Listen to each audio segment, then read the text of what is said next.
Episode 3 opens with the high-tension morning meeting, the official start of the Toryumon exam in Osaka.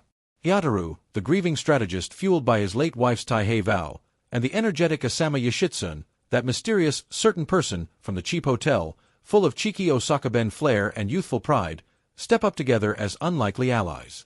They're not the only ones. A bunch of overconfident applicants line up, dreaming of serving under Ryūmon Mitsuhide, the formidable remote shogun whose reputation as Japan's top military mind looms large. Ryūmon appears like a force of nature, cigar in mouth, dragon-like presence, and drops the single brutal condition to pass: whoever can land my knees on the ground. That's all. 10 minutes. No weapons, no excuses. Just raw results. The episode wastes zero time delivering the spectacle. Candidate after candidate charges in with brute force or flashy moves, and gets absolutely humbled. We watch 6 minutes of glorious failures while Aoteru and Yoshitsune observe, analyze, and cook up their approach. The real heat hits when their turn comes. The intersecting clash of military might/tactics, and Chiryaku, resourceful cunning, explodes on screen. Big moments land with sharp humor, tension, and strategy. Yoshitsune's bold, maybe reckless, personality shines as he tries his method, while Aoteru's calm intellect starts shining through. Flashbacks to the wife's vow and the fractured three kingdoms, Yamato, Takeo, Seii, keep the emotional stakes high amid the post-apocalyptic regressed Japan. The overall vibe? Addictive underdog chess match wrapped in dramatic flair, *** romance of the three kingdoms *** tactics in a gritty, near-future collapse. No full-scale battles yet, but the mind games and physical test crackle with "this is how legends are forged" energy. You're locked in, rooting for brains over brawn as the Dragon Gate starts to crack open. Studio Kafka continues to impress with a distinctive, vibrant yet gritty style that stands out in 2026 anime. The morning meeting room and exam arena feel alive, detailed Osaka architecture blending scavenged tech with feudal authority, warm morning light contrasting the intense atmosphere.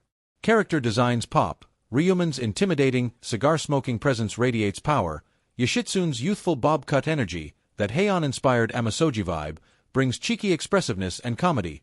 Aoteru's calm, haunted determination grounds everything.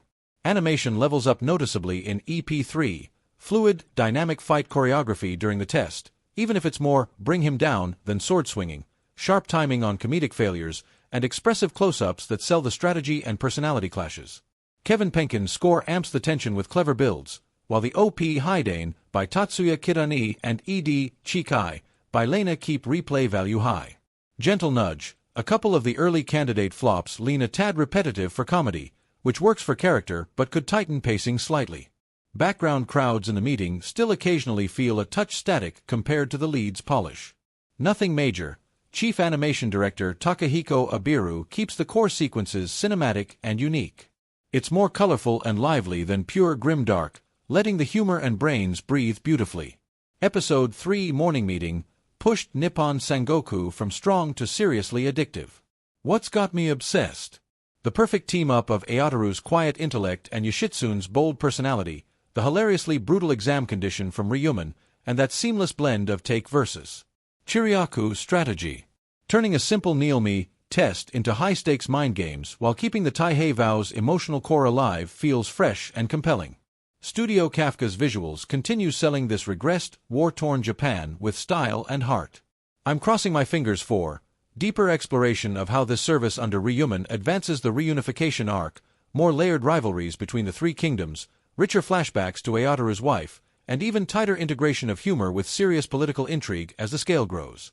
If they keep this balance of smart tactics, character chemistry, and epic ambition, we're looking at a standout spring 2026 dark horse. Overall for Episode 3, solid 8.8/10, The Dragon Gate just got more interesting. If you're into strategic political sagas, underdog mind games, or heartfelt post-apoc historical reimaginings with a Japanese twist, this episode delivers. Prime Video keeps rolling, Misumi's legend is cooking, and that morning meeting might just be the spark for something massive.